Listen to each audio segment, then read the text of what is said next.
네, 소개가 좀 잘못됐는데요. 제가 누구죠? 네, 그러면 이러면 누구죠? 제가 지금부터 좀 재밌는 얘기를 해드리려고 해요. 근데 좀 비속어가 나오거든요. 그러면 지금부터 제가 비속어를 하는 건 누가 말한 거죠?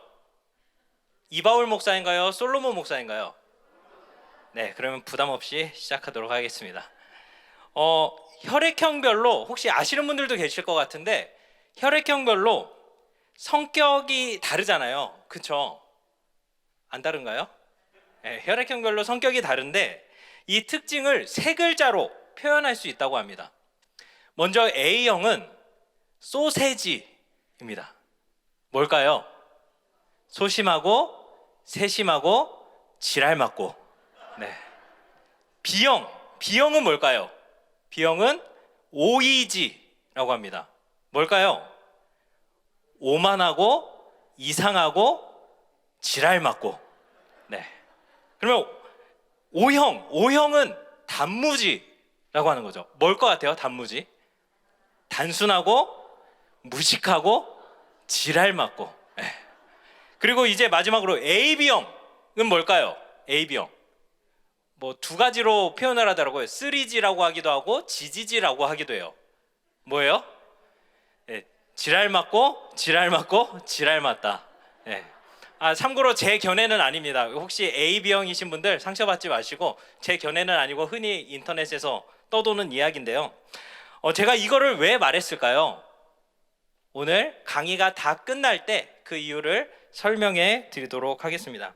이제 비속어 안 나오니까 편하게 함께 나눴으면 좋겠는데 먼저 지난주에 이제 새가족에 대해서 광의적 개념을 우리가 함께 나눴습니다. 새가족은 예수님이 십자가상에서 묶어주신 영적인 가족이라는 거죠. 이것은 단순히 지금 우리가 예수가족 영동중앙교회 그리고 뉴워십에 모인 사람들만 우리가 영적인 가족인 것이 아니라 사실 이전 세대의 사람들 그리고 이후에 예수님을 믿을 사람들 또 지역과 시간을 벗어나서 총체적으로 앞으로 예수님을 믿을 사람들은 우리의 영적인 가족이라는 것이죠.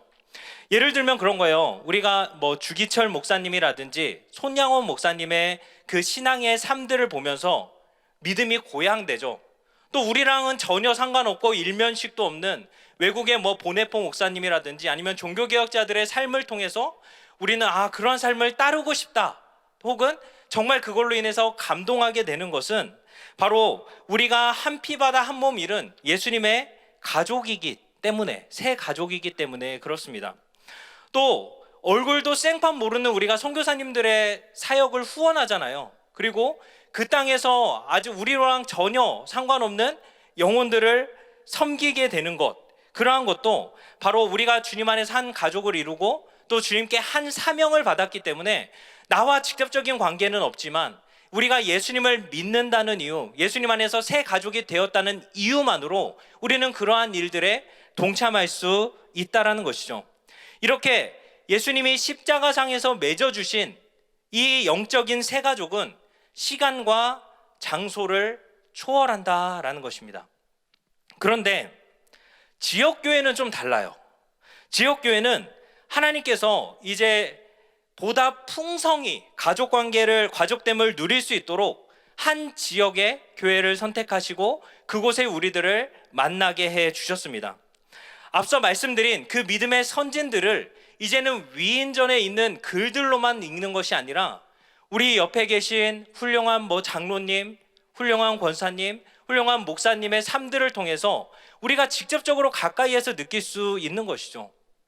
또 우리가 그냥 막연하게 후원했던 선교사님들이 우리와 직접적으로 연결이 되기도 하고 또 그 땅의 영혼들을 한 번씩 우리가 찾아가서 만날 수도 있고 이렇게 사역에 동참하는 일들이 있을 수 있습니다. 그런데 중요한 것은 무엇이냐면 여기에는 시간차가 발생한다라는 거예요. 무슨 말이냐면 지난주에 이제 제가 한번 손을 들어보라고 했잖아요. 10년 이상, 20년 이상, 30년 이상, 40년 이상. 그런데 놀랍게도 40년 이상이신 분들이 거의 70% 정도 되셨던 것 같아요. 뭐 그 이상일 수도 있을 것 같아요. 70% 이하는 아니었던 것 같아요. 그렇다면 이제 그런 40년 넘게 영적인 이 영동중앙교회 가족으로 존재하셨던 분들과 이제 고작 1년 혹은 10년 정도 되신 분들 사이에는 분명한 시간차가 존재한다라는 것이죠. 우리는 모두 영적인 새 가족이지만 영동중앙교회라는 이 지역교회 가족으로 묶였을 때는 시간차가 존재한다라는 것을 우리는 염두에 두어야 하는 것이죠. 그러면 이 시간차가 우리에게 미치는 영향은 무엇일까? 한 예화를 제가 하나 들려드리고자 합니다. 한 나이 30쯤 되는, 그 30 될 때까지 제대로 된 연애도 한 번 못한 한 여성이 있었습니다. 그런 그녀가 이제 운명적인 남자를 만나서 사랑에 빠지고, 이 남자면 내 인생을 걸어도 되겠다, 내 모든 것을 다 줘도 아깝지 않다라는 생각이 들어서 결혼을 결심하게 되죠. 그런데 이제 결혼을 하려면 뭐를 해야 되죠? 상견례를 해야 되죠. 상견례를 했는데 약간 쎄한 느낌이 있을 때 있잖아요. 뭔가 쎄한 거예요. 시댁 식구들을 만났는데 뭔가 쎄한 거죠. 그런데 뭐 전혀 개의치 않았어요. 왜냐하면 이 남자를 너무 사랑했기 때문에 이 남자만 있으면 나는 다른 거 다 필요 없고 괜찮겠다라는 생각이 드니까 뭐 약간의 쎄한 부분은 있었지만 그래도 내가 남자 보고 결혼하지 다른 거 보고 결혼하나 라는 생각 들고 예비 신랑과 이제 결혼식을 올리고 행복한 신혼의 생활을 하고 있었습니다. 그렇게 행복한 시간들을 보내다가 이제 첫 명절을 맞이하게 되는 거죠. 이제 시댁에 가야 됐습니다. 그런데 이 남편 집안은 좀 특이한 습관이 있었어요. 그게 무엇이냐면 이제 상대방을 부르는데 호칭이 어이 이건 거예요. 그러니까 처음 보는데 어이 이쪽 와서 좀 쉬어봐 이렇게 이야기를 하니까 당황스러운 거죠. 그리고 게다가 이 여성은 상당히 존대하는 문화, 부모가 자녀에게도 존대하고 서로 형제끼리도 존대하는, 그렇게 존대하는 문화 속에서 살다가 갑자기 시댁에 와서 어이라는 호칭을 당하니까 상당히 난감한 거예요. 그렇게 어리둥절하고 있을 때 이제 시누이가 다가오죠. 그러면서 시누이가 아주 상냥하게 이야기를 하는 거예요. 이제 시댁에 잘 적응하기 위한 팁들을 전수해 주는 거죠. 아버지는 이걸 좋아하시고 엄마는 이걸 좋아하고 우리 집안은 이런 대대로 이런 일들을 해왔고 이렇게 행동하면 싫어해, 이런 것들을 아주 친절하고 상냥하게 쭉 설명을 해주는 거예요. 그런데 지금 이 여성은 어때요? 멘붕이 왔어요. 멘붕이 와서 이 시누이가 아무리 친절하게 얘기해도 들리지 않는 거예요. 그냥 하나부터 열까지 다 싫고 뭔가 여기가 너무 이상하고 낯선 거죠. 그래서 남편에게 SOS 눈짓을 보내요. 남편이 알아들을 수 있을까요? 못 알아듣죠. 그 나물에 그 밥이란 표현은 좀 그렇지만 어쨌든 그 문화권 안에 있었기 때문에 전혀 알아듣지를 못하는 거예요. 그렇게 이제 그 남편이 내 편인 줄 알았는데 소위 말하는 남편, 시댁 편이었구나라는 것을 절감하지만 여전히 사랑하죠. 그래서 남편은 여전히 좋은데 이 시댁은 어색하고 불편한 거예요. 남편은 좋지만 시댁 식구들은 이 여성의 고민이자 숙제가 된 것이죠. 내가 살아왔던 그 익숙하던 곳과 너무나도 다른 낯선 곳, 그것이 여자가 경험한 이 시댁의 첫 인상이었던 거죠. 내가 살던 세계와 내가 살아오던 문화권과 전혀 다른 세계, 그걸 뭐라고 부르죠? 시월드라는 말이 있는 거죠. 그래서 시월드라는 말이 붙은 것 같아요. 이 예화는 제가 만들어 봤는데 좋으신가요? 네. 사실 이거를 하면서 제가 드는 느낌은 무엇이냐면 이런 시월드에 대한 사람들의 인식과 생각이 사실 조금 과장된 이야기이기는 하지만 저는 이게 오늘날 지역교회에 나오는 성도들의 마음일 수도 있겠다라는 생각이 듭니다. 무슨 말이냐면 예수님을 믿고 이제 예수님이 너무 좋아서 교회에 오게 되는 거예요. 예수님을 만나려면 교회에 와야 된다라고 보통 보편적으로 이야기를 하기 때문에 예수님을 만나고 예수님을 깊이 사랑하고 이제 예수님께 나오기를 결단을 하는 거죠. 그런데 어떠냐면 예수님한테 딸린 식구들이 좀 이상한 거예요. 예수님은 너무 좋은데 그 딸린 식구들은 뭔가 좀 이상한 거예요. 그래서 이제 고민을 하게 되죠. 교회란 무엇인가? 교회는 어떻게 해야 되는가? 이런 고민들이 있는 거죠. 그래서 외부에서 새로 들어온 사람들은 사실은 교회에 대해서 낯섦이라는 게 있어요. 특히 전통적인 교회의 역사가 깊은 교회들은 그 교회들만이 갖고 있는 어떠한 문화들이 있다라는 거죠. 그리고 그 문화는 이 안에 계신 분들은 잘 모르겠지만 밖에서 처음 들어온 사람들에게는 다소 낯설 수 있다라는 거죠. 그래서 오늘 강의의 제목을 10월드에 온 새 가족이라는 주제로 우리가 함께 나누었으면 좋겠습니다. 사실 오늘 강의에 대한 내용은 단순히 새 가족을 대할 때만을 얘기하는 게 아니에요.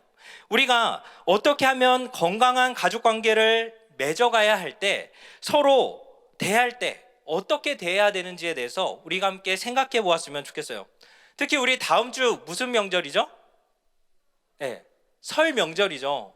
그러면 이제 여기 계신 분들의 아주 착한 며느님들은 10월드에 입성할 지금 준비들을 하고 계실 거예요. 그런 착한 며느님들이 왔을 때 우리가 어떻게 맞이하고 또 어떻게 대해야 하는지, 우리가 어떻게 육적인 가족 또 영적인 가족들을 이뤄가야 하는지 오늘 이 강의를 통해서 함께 생각해보는 시간이 되었으면 좋겠습니다. 먼저 좋은 가족 관계를 맺는 첫 번째 비결은 시간 차이를 인정하라는 거예요. 결혼 초기에 많이 싸우는 이유가 무엇일까요? 우리 김소진 성도님, 결혼 초기에 많이 싸우시나요? 안 싸워요. 다 그렇게 얘기해요. 아내들은 그렇게 보통 얘기를 해요. 남편의 입장은 안 들어보겠습니다. 결혼 초기에 왜 싸울까요? 단순해요. 초기이기 때문에 싸워요. 초기이기 때문에 싸운 거예요. 내 남편이, 내 배우자가 아주 마음에 쏙 든다 하시는 분들 한번 손 들어주세요. 내 배우자가 아주 마음에 쏙 든다. 담임 목사님 안 드셨네요. 저는 든 겁니다. 참고로 저는 이거 든 거예요. 담임 목사님 안 드셨네요. 마음에 쏙 든다라는 거는 둘 중에 하나예요. 협박을 당하고 있거나 가스라이팅을 당하고 있는 거예요. 마음에 꼭 드는 사람이 어디 있겠어요. 특히 좀 멀리 떨어진 사람은 좋아 보일 수 있어요. 그런데 계속 붙어 있어야 되고 계속 삶을 공유해야 되는 사람 중에서 하나부터 열까지 다 마음에 드는 사람이라는 거는 사실 존재하기가 무척 어렵다라는 거죠. 그런데 중요한 건 뭐냐면 초기에 많이 싸우는 이유는 뭐냐면 시간이 지나면 그 모난 부분, 어떻게 보면 익숙하지 않은 부분들을 소화할 수 있는 능력이 생겨요. 이해하게 되고 때로는 체념하게 되고 때로는 이러면서 긍휼히 여길 수도 있게 돼요. 그게 시간이 쌓이면서 그게 비로소 가능해진다라는 거죠. 사실 결혼 초기에는 이 낯선 상대방의 모습이 거북하죠. 소화가 잘 안 돼요. 왜 저렇게 행동하지? 왜 그럴 때 저렇게 말하지? 이런 생각들이 드는 거죠. 아마 여기 계신 분들은 이제 오래되셔가지고 기억이 잘 안 나시겠지만 기억을 더듬어 보세요. 그런 부분들이 분명 하나씩 있어요. 그러면 지금 이제 우리 권사님들이나 장로님들 중에서 손을 드신 분들이 계시니까 지금 마음에 쏙 든다는 거는 그때 그 거북했던 모습이 없어져서인가요? 아니면 여전하지만 그래도 마음에 드는 건가요? 노코멘트 할까요? 대다수가 그래요. 사람 잘 안 바뀌거든요. 사람 잘 안 바뀌는데 그 모습을 품을 수 있는, 그 모습을 이해할 수 있는, 소화할 수 있는 능력이 생긴다라는 거죠. 그것이 우리가 시간을 겪어오면서 갖게 되는 거예요. 그런데 이 가족을 새롭게 맺어야 하는 사람들의 입장에서는 사실 우리가 그 겪어왔던 좌충우돌했던 그 시간들을 다시 겪어야 되는 거죠. 예를 들어서 사위나 며느리가 들어왔을 때 이 일들을 다시 시작해야 되는 거예요. 그런데 문제는 뭐냐면 뭐 부부야 이제 하루 종일 붙어 있고 뭔가 이제 시간들을 매일 하는 건데 이제 뭐 시댁이든 사위든 며느리든 항상 같은 그 시간들을 많이 경험하는 게 아니라 드문드문 보기 때문에 그게 더 익숙해지는데 시간이 걸리고 어렵다라는 거죠. 그렇기 때문에 우리는 이 과정을 겪는 사람들에 대해서 그 입장에 대해서 한번 생각을 해봐야 돼요. 마찬가지로 교회 역시도 마찬가지죠. 우리가 이제 지역교회로 영적인 새가족으로 하나님의 부름을 받았고 이렇게 한 공동체로 묶여 있어요. 그렇다면 우리는 여기에서 생각해 봐야 될 건 뭐냐면 여기 계신 대다수의 성도님들은 그 시간들을 통해서 40년이 넘는 시간들을 통해서 매주 보고 그 시간들을 통해서 어느 정도 익숙해졌어요. 서로를 받아낼 수 있는 소화 능력이 생긴 거죠. 상대방이 좀 모난 행동을 해도 함께한 시간들을 통해서 소화할 수 있고 또 조금은 돌발 행동을 하고 말을 좀 막 하시는 분들이 있어도 그런 외형적인 거 말고 상대의 본심을 캐치할 수 있는 그런 관계와 시간이 우리 가운데는 쌓여 있다라는 거죠. 그런데 막상 새로운 사람들은 그런 모습들이 낯설 수가 있다는 거예요. 우리가 그 부분을 기억해야 돼요. 예를 들어서 우리가 2부 예배 마치면 다들 어디로 가시죠? 식당으로 올라가시죠. 저는 이제 한 번도 엘리베이터를 타고 올라가 보지를 못했어요. 왜냐면 제 연령이 거기엔 도저히 범접할 수가 없는 곳이거든요. 그 엘리베이터는. 그런데 예를 들어서 한번 그렇게 생각을 해보면 좋을 것 같아요. 어떤 분이 막 이렇게 몰리는데 다리가 너무 불편하신 분이 있어요. 그래서 그 엘리베이터 앞에서 차례를 기다리기도 힘드신 분이 있을 수 있어요. 그래서 급하게 좀 밀치고 이렇게 들어가는 거예요. 그러면 우리 이 시간이 오래되신 분들은 알죠? 아, 이분이 불편하셔서 어렵다라는 걸 알죠. 그런데 새 가족이 밀침을 당했다고 한번 생각을 해보세요. 어떨까요?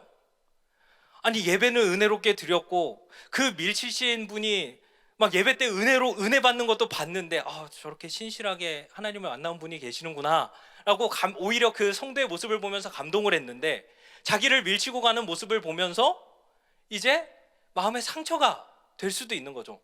또 이런 경우도 있을 수 있어요. 이제 우리들은 다 알잖아요. 그러니까 다 탔는데 이제 권사님이 지금 무조건 올라가셔야 돼. 뭐 봉사든 어떤 것 때문에.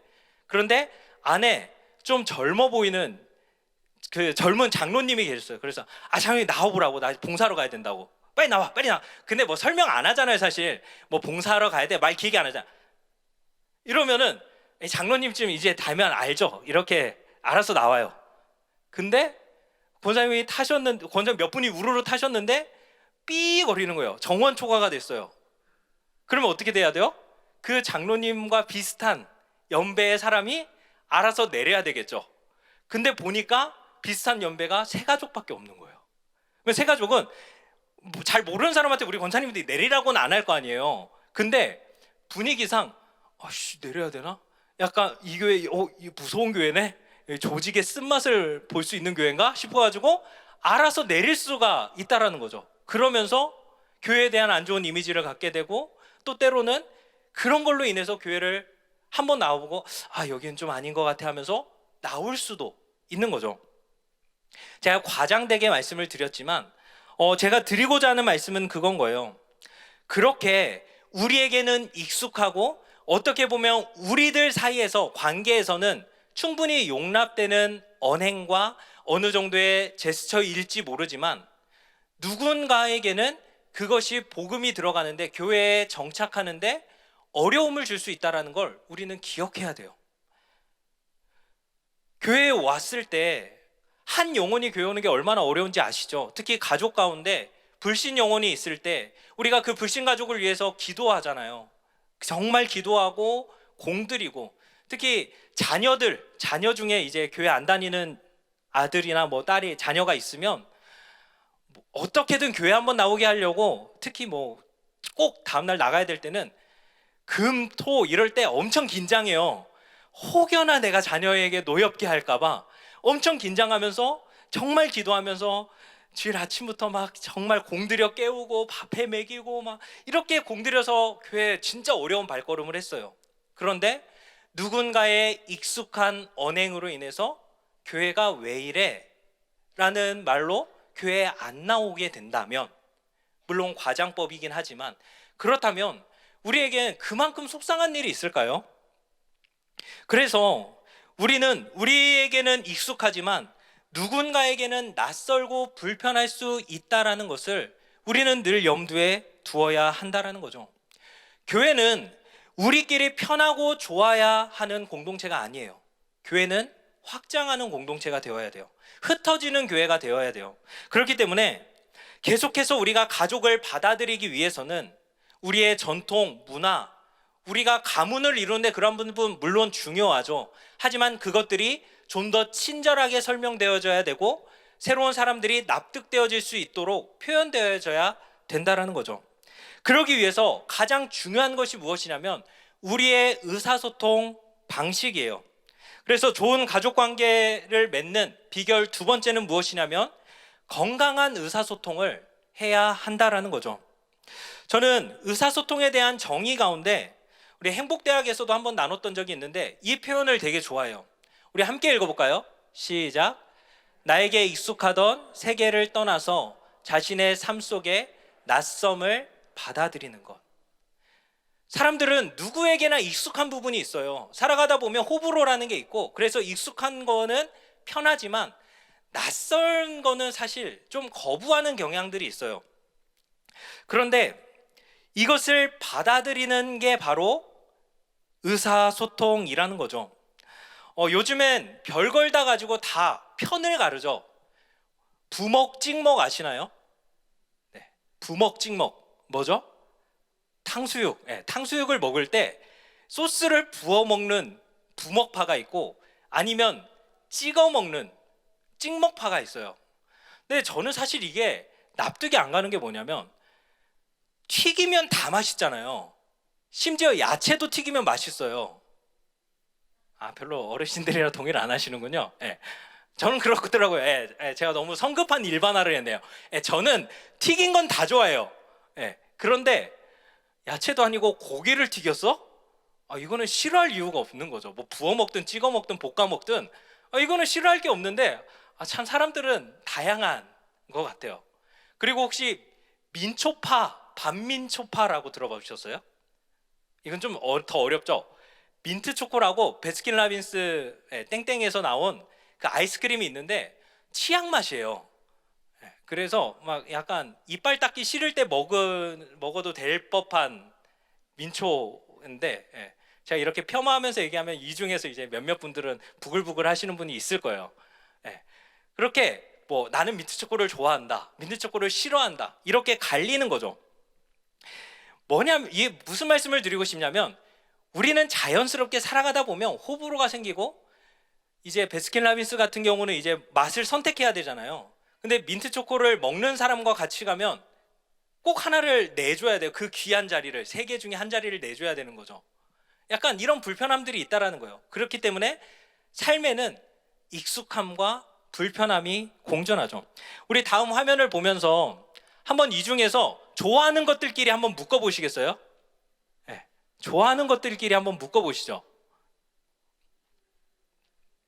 네. 저는 바다보다는 산을 좋아하고 더운 여름보다는 차라리 추운 게 나아요. 추운 겨울이 좋습니다. 또 쉬는 날에 집에 있는 것보단 밖으로 나가는 걸 좋아하고 청국장보다는 돈가스를 좋아해요.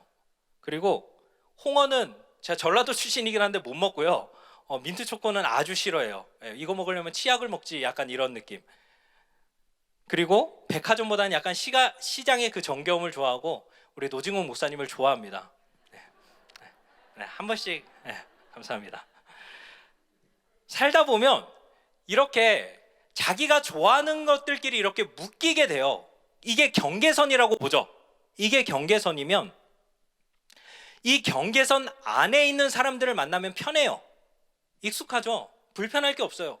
이 경계선 안에 있는 사람끼리 여행 가면 뭐 저 같은 경우는 산으로 갈 거고, 그리고 이 경계선 안에 있는 사람들끼리 가면 뭐 돈가스 먹으러 갈 거고 청국장 굳이 안 먹어도 되고 이렇다라는 거죠. 그런데 우리가 살아가는데 어떻게 이 경계선 안에만 있겠어요? 특히 새롭게 내 의지와 상관없이 어떻게 보면 예수님을 믿는다는 이유로 가족으로 묶여 있는 우리들은 더더군다나 이 경계선 안에만 머무를 수는 없는 거죠. 그렇다면 이제 우리는 의사소통을 해야 돼요.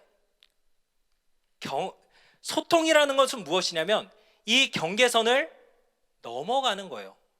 그리고 우리가 의사소통할 때 중요한 게 뭐예요? 대화하는 거잖아요. 그러면 이 대화라는 건 뭐예요? 경계선 안으로 상대방을 초청하는 거예요. 소통은 내가 이 경계선 밖으로 나가서 상대방에게 다가가서 나누는 것이고, 대화는 상대방을 내 경계선 안으로 초청해 보는 거예요. 그렇기 때문에 의사소통이라는 것이 무엇이냐? 나에게 익숙하던 세계를 떠나서 자신의 삶 속에 그 낯섦을 받아들이는 것, 이게 바로 건강한 의사소통이라는 거죠. 그런데 간혹 우리는 엉터리 의사소통을 경험할 때가 많이 있어요. 낯섦을 받아들이는 게 아니라 상대방에게 나의 주관과 생각을 강요하는 거죠. 예를 들면 그런 거예요. 민초를 왜 먹냐? 민트초코를 왜 먹어? 그거 먹으면 치약을 먹지. 야, 탕수육은 부먹이지. 미개하게 못 배웠어? 막 이런, 요즘 애들 막 이런 얘기 하거든요. 못 배워가지고 뭐 찍어 먹는 뭐 이런 얘기들 하거든요, 애들은. 그런 장난으로 그렇게 얘기를 하는데, 약간 우리의 삶에서 사실 진리의 문제가 아니고 취향의 문제인데, 마치 그것이 정답인 것처럼 강요하는 경우가 있어요. 그것은 뭐예요? 대화를 하자고 하면서 이런 거예요. 대화를 하자고 하면서 상대방에게 경계선 안으로 이렇게 초청을 해야 되는데 멱살 잡고 끄집어 와가지고 막 얘기를 하는 거예요. 이게 맞는 거라고. 그거는 올바른 의사소통이 아닌 거죠. 진정한 의사소통은 상대를 내가 짜둔 판으로, 내 경계선 안으로 끄집고 오는 것이 아니라 나의 경계선을 열어주는 거예요. 상대방이 들어올 수 있도록 내 경계선을 열어두는 것, 그게 바로 대화라는 거죠. 근데 어떤 분들은 또 이래요. 그래, 우리가 이제 대화할 때 조심해야 되고 말도 잘해야 되고 이래서 부드럽게 말을 하는데 뜻은 안 굽혀요. 부드러워요. 부드럽고 흠잡을 데가 없는데 뜻이 너무 명확해요. 근데 그게 진리의 문제도 아니야. 그러면 이제 어려운 거예요. 이 사람, 이거는 정말 어려운 문제가 되는 거죠. 예를 들면 그런 거예요.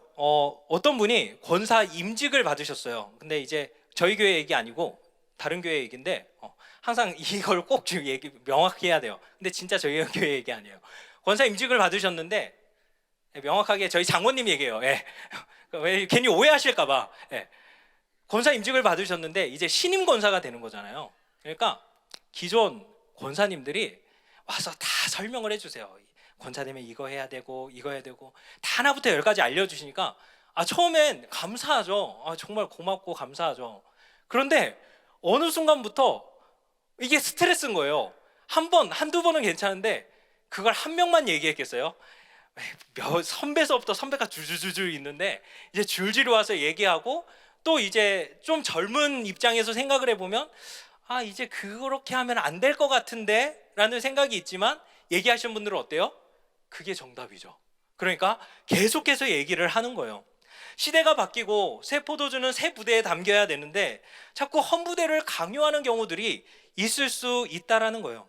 이런 태도를 우리가 지양해야 한다라는 거죠. 진정한 의사소통은 내가 너를 반드시 바꿀 거야가 아니라 내 경계선을 열어두고 내가 경계선을 때로는 넘어가고 때로는 초청하면서 우리가 서로 의사소통을 하는 것, 그게 바로 가족을 맺는데 아주 중요하다라는 거죠. 그러면 그 건강한 의사소통을 하는 아주 중요한 방법이 있는데, 그건 무엇이냐면 바로 경청이에요. 잠언 말씀에 보면 이렇게 기록되어 있어요. 우리 13절 말씀 함께 읽어볼까요? 시작. 사연을 듣기 전에 대답하는 자는 미련하여 욕을 당하느니라. 뭐라고 해요?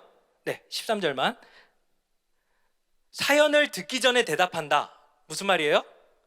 안 듣는다는 거죠. 결국 안 듣고 얘기를 한다라는 거예요. 어떤 연구 결과에 따르면 머릿속에 분당 400개에서 450개의 단어를 생각해낸다고 해요. 사람이, 뇌가 분당 400개, 450개 정도의 단어를 생각해낼 수 있다고 해요. 그런데 우리가 말할 수 있는 단어는 1분에 약 100에서 150단어밖에 못해요. 그 말은 뭐예요? 머리에서 막 단어들이 생각나는데 말은 고작 100개 정도밖에 못한다는 거예요. 그렇기 때문에 우리는 누구의 이야기를 들으면서도 계속해서 머리로는 생각하고 있는 거예요. 사실 이게 교역자들이 되게 조심해야 되는 부분이긴 한데, 교역자들에게는 직업병이 있어요. 뭐냐면 얘기를 듣다가 이거에 대한 신앙적인 지침을 꼭 드려야 되지, 이런 게 있고, 또 대화가 이렇게 뭐 신방이든 뭐든 대화가 다 끝나면 정리는 꼭 교역자가 하려고 하는 약간 그런 직업병 같은 게 있어요. 그러다 보니까 들으면서도 한편으로는 무슨 신앙적인 말을 하지 계속 생각을 하는 경우들이 있는 거죠. 그런데 정말 중요한 건 무엇이냐면 잘 듣는 게 중요하다라는 거예요. 대화가 잘 되는 사람은 사실은 말을 잘하는 사람이 아니라 잘 듣는 사람이라는 거죠. 그래서 이동진 영화평론가가 유퀴즈라는 프로그램에서 이제 유재석에 대해서 한 줄로 평가를 해요. 영화평론가가 보통 영화를 이제 평가를 하잖아요. 그럴 때 한 줄로 평가를 하거든요. 그때 뭐라고 하냐면, 유재석을 한 줄로 평가하면 뭐라고 할 것 같아요? 뭔가 입에 대해서 얘기할 것 같잖아요. 입도 좀 돌출되셨고 이러니까 입에 대해서 얘기할 것 같은데, 이동진 그 영화평론가는 온 세상을 담아내는 바르고 유쾌한 귀라고 표현을 하더라고요. 저는 그걸 보면서 듣는 것, 경청이 얼마나 중요한가에 대해서 이렇게 세상에서도 많이 이야기를 하고 있구나. 그런데 훨씬 더 전에 잠언에서는 이미 뭐라고 해요? 명철한 자의 마음은 지식을 얻고 지혜로운 자의 귀는 지식을 구한다라고 이미 우리에게 제시하고 있었던 거예요. 그렇기 때문에 우리는 항상 상대방의 말을 경청할 때 우리는 올바른 건강한 의사소통을 할 수 있다라는 거죠. 그리고 잠언 15장 1절 말씀에 보면 이렇게 이야기를 해요. 유순한 대답은 분노를 쉬게 하여도 과격한 말은 노를 격동한다 라고 하면서 이 유순한 대답과 과격한 말을 대조시키는 거죠. 근데 여기에서 원어적으로 보면 이 과격한 말은 사나운 말이라는 뜻이에요. 그리고 유순한 대답은 지는 말이라는 뜻이에요. 아니, 우리 성도님들, 말싸움하면 이겨야 돼요, 져야 돼요? 져야 돼요? 말씀을 괜히 먼저 보여줘가지고. 우리가 대화를 하면 이겨야 돼요, 져야 돼요? 이게 차마 이겨야 된다고 말씀을 이제 못 하시는데, 사실 이 개념 자체가 잘못된 거예요. 대화는 아까 뭐라고 했어요? 경계선으로 상대를 초청하는 거죠. 이기고 지는 거에 문제가 아니에요. 그런데 우리 한국 사회는 이상하게 이게 마치 이겨야 되고 뭔가 손해보지 말아야 되고 이거에 익숙해져 있는데, 사실 대화라는 거는 이기고 지는 문제가 아니에요.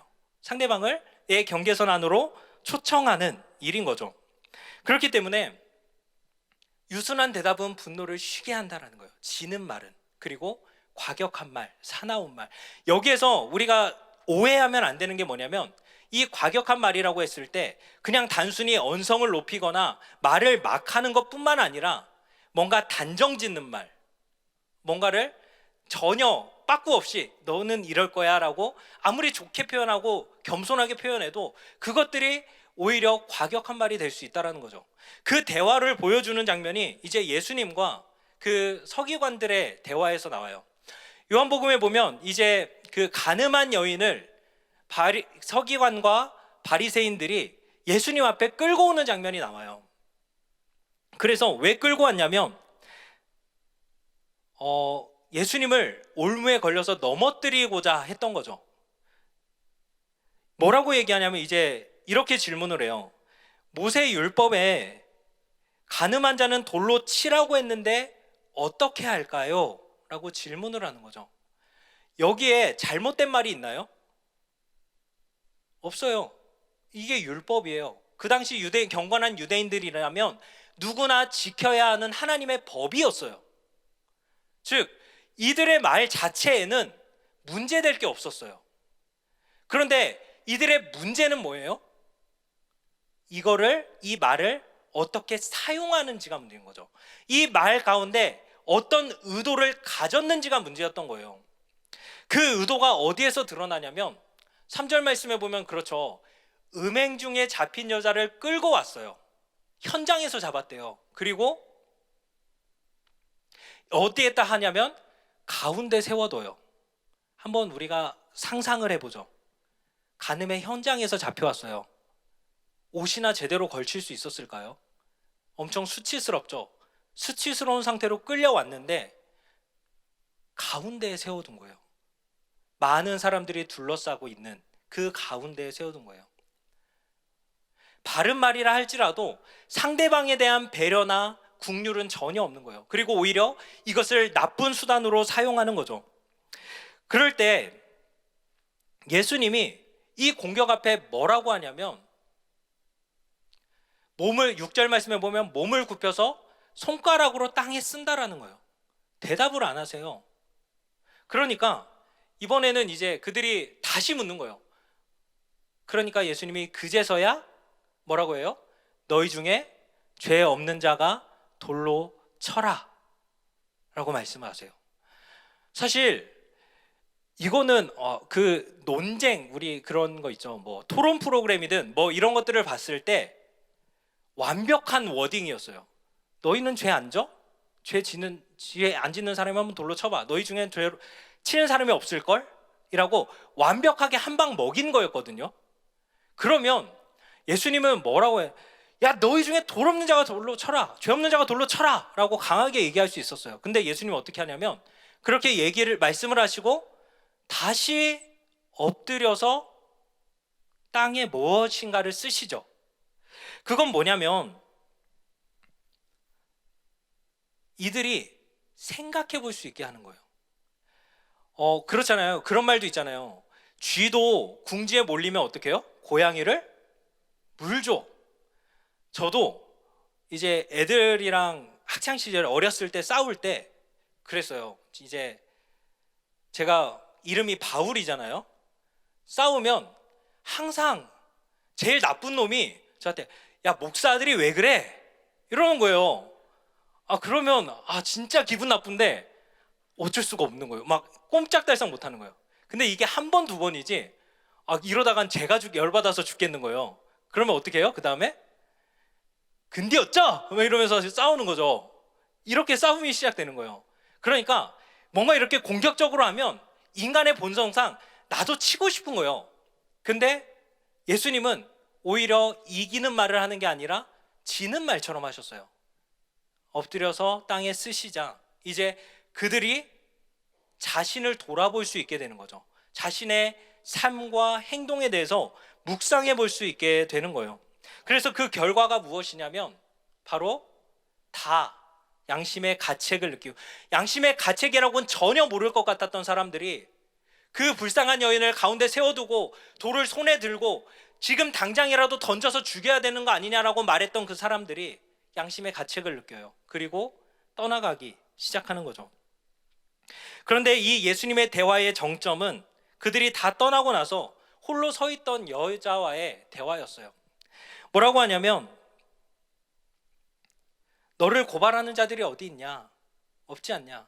나도 너를 정죄하지 않겠다라고 이야기를 하는 거죠. 우리가 생각했을 때 아니 예수님은 죄가 없으시잖아요. 그러면 예수님이 이 여인에게 가르치셔야 되는 거 아니냐? 이 여인의 간음이 얼마나 잘못된 거고 이게 가정을 파탄내는 거고 이게 얼마나 하나님의 뜻에 벗어난 건지를 가르치실 분은 예수님밖에 없는 것 같은데 예수님은 뭐라고 하냐면 먼저 이 여자의 지금 상태를 배려하시는 거예요. 두려워 떨고 있는, 어땠을까요? 엄청 수치스럽지만 한편으로는 돌을 들고 자기를 죽이려고 하는 사람들이 두려웠을 거예요. 수치스러워서 죽고 싶은데 막상 돌에 맞아 죽을 생각을 하면 또 죽기는 싫고 두려운 거예요. 이런 여인의 마음을 만져주시죠. 그래서 나도 너를 정죄하지 않는다. 가서 다시는 죄를 짓지 마라가 뒤에 나와요. 나도 너를 정죄하지 않는다라는 품어줌이 먼저 있고 다시는 죄를 짓지 말라라는 말이 뒤에 나오는 거죠. 이처럼 우리가 대화를 할 때 옳은 말, 필요한 말, 이러한 것들 물론 중요해요. 우리 사이에서 그런 것들을 얘기할 필요가 있어요. 하지만 그것들은 먼저 상대방에 대한 배려와 그 사람의 상태에 따라 해야 되지, 아무렇게나 이게 옳기 때문에 얘기해야 돼, 가르쳐 줘야 돼, 이런 태도로 접근하게 된다면 그것은 올바른 가족관계를, 건강한 좋은 가족관계를 맺기 어려운 것이죠. 좀 길게 의사소통에 대해서 나눠봤는데, 건강한 의사소통의 비결은 바로 자신을 돌아보는 거예요. 그리고 이것이 바로 좋은 가족관계를 맺는 비결이기도 한 거죠. 우리가 살다 보면, 이렇게 지내다 보면 유독 트러블이 잦은 분들이 계세요. 그러니까 그럴 때는 본인에 대해서 한번 좀 생각을 해봐야 돼요. 그리고 우리가 뭔가 문제가 이렇게 탁 튀어나올 때가 있잖아요. 어떤 일들이 쌓여 있다가 툭 튀어나올 때는 우리는 인간인지라 항상 상대방에게 손가락질을 향하지만, 중요한 것은 무엇이냐면 내가 어땠는가를 늘 돌아봐야 한다라는 거죠. 저희가 이제 결혼하고 나서 저의 어떤 언행, 그러니까 말하는 방식 때문에 자주 트러블이 났던 적이 있어요. 근데 대단한 건 아니었어요. 그냥 저는 항상 최악을 얘기하는 편이에요. 예를 들어서 오늘 몇 시에 들어와? 그러면 계산을 맥시멈으로 잡아요. 이래해서 한 뭐 8시, 9시에 들어갈 것 같은데, 아내 입장에서는 아니 자기가 이제 계획을 세워야 되잖아요. 뭐 밥을 하든 뭘 하든 계획을 세워야 되는데, 아니 아무리 지하철 시간 뭐 이런 거 따져봐도 이거밖에 안 걸리는데 왜 몇 시간이 걸리냐고 얘기하냐고. 그러니까 아니 어쩌다 막히다 보면 뭐 어쩌다 보면 그러지 않냐, 왜 이런 걸로 시비 거냐 라고 하면서 약간 뭐라 해야 될까요? 기분이 안 좋나? 제가 잘못한 건 생각 안 하고 상대방이 기분이 안 좋나? 오히려 저에게 화풀이하는 나쁜 사람으로 제가 만들어버린 거죠. 제 안에서, 물론 표현은 안 하지만 제 안에서 이미 그렇게 얘기를 하는 거죠.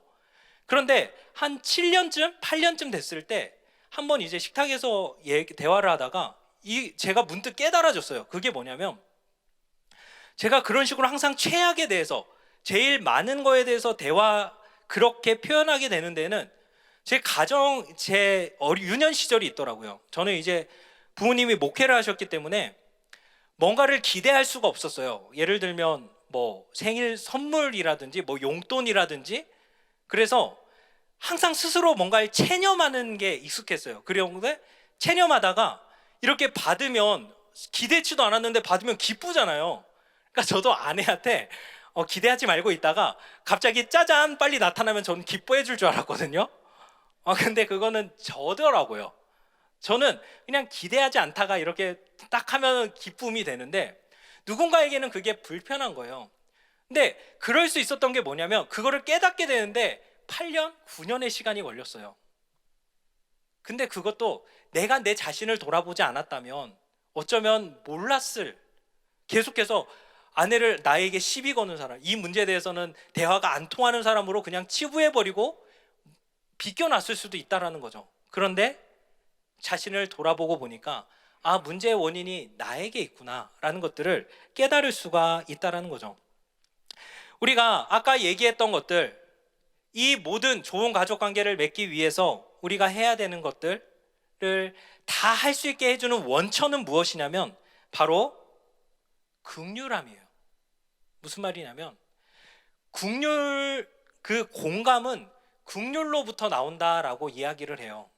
상대방을 긍휼히 여길 수 있어야지만 우리는 상대방에게 공감할 수 있고, 공감해야지만 우리는 진정으로 소통할 수 있고 의사소통할 수 있고, 상대방의 그 시간 차이, 그 늦고 더딤을 우리는 용납할 수 있다라는 거죠. 그래서 우리는 늘 다른 사람의 입장에서 어떤가, 다른 사람의 입장에서 생각해보고 다른 사람을 긍휼히 여기는 그 자세를 통해서 우리는 좋은 가족관계를 맺어가야 한다라는 거죠. 네, 시간이 없어서 바로, 그래서 우리가 이제 한번 같이 생각해봤으면 좋겠어요. 우리 안에서 이제 제가 강의를 맺을 때 말씀드린다고 했죠. 왜 혈액형으로 약간 다소 상스러운 말로 시작을 했는지, 그냥 솔직히 별거 없고요. 재밌었으면 좋겠어서 사실 했고요. 그리고 뭐냐면, 사실 다른 사람은 상대는 지랄 맞은 구석들이 하나씩은 다 있어요. 안경을 쓰고 말을 했어야 됐는데, 사실 지랄 맞은 구석들 없는 사람이 있을까요? 다 하나씩은 있다라는 거죠. 그렇기 때문에 시월드라는 표현은 어떻게 보면 우리에게 너무나도 당연한 결과인 거죠. 남편에게는, 시어머니에게는 좀 불편한 용어일지 모르지만 사실 이 세상의 현실이에요. 아담과 하와가 타락한 다음에 제일 먼저 한 게 뭐예요? 아담이 내 뼈 중에 뼈, 살 중에 살이라고 그렇게 애지중지하던 하와에게 죄 때문에 먹었어요. 이게 인간이에요. 그런데 그런 인간들의 관계가 깨어졌기 때문에 시월드라는 단어는 어떻게 보면 어쩔 수 없는 숙명인 거죠. 그럼에도 이 단어가 불편한 이유는 무엇이냐면, 마치 그렇기 때문에 노력하지 않아도 된다라고 그런 뉘앙스가 있다라는 게 저는 좀 불편해요. 마치 시월드라고 해서 마음의 벽들을 쌓아가는 것 같아서 불편해요. 사실 교회도 마찬가지죠. 교회도 우리가 예수님 안에서 한 가족이라는 걸 알죠. 그런데 현실에서는 어때요? 말만 가족이지, 아니면 좀 그래도 진짜 가족처럼은 할 수 없지 라고 어느덧 우리에게는 현실의 벽이 쌓여가는 거예요. 그런데 중요한 것은 무엇이냐면, 가족이 아니라고 어쩔 수 없다고 체념하는 것이 아니라, 우리는 구원받았기 때문에, 우리는 예수님의 십자가 아래에 있기 때문에 사실 노력해야 돼요. 우리 안에서 하나님 나라를 이뤄가야 돼요. 그래서 바라기는 우리가 시월드에 온 새 가족들이 아니라, 이번 명절이 시월드에 간 며느리들이 아니라, 우리들의 행동을 통해서, 우리들의 자세를 통해서 하나님 나라에 온 새 가족들, 하나님 나라에 온 며느리들 될 수 있도록 우리가 함께 지혜를 구하며, 우리의 뜻대로 할 수 없거든요. 지혜를 구하면서, 하나님 우리에게 정말 새 가족들을 잘 맞이할 수 있는 지혜를 주시고, 정말 새로운 가족이 되는 사위든 며느리든 우리가 진정한 가족을 이룰 수 있는 지혜를 우리 가운데 허락해 달라고, 하나님의 긍휼이 우리 가운데 필요하다고 우리가 함께 기도하며 그렇게 새로운 가족들을 세워가는 저희 모두 되셨으면 좋겠습니다. 네, 이상으로 강의를 마치도록 하겠습니다.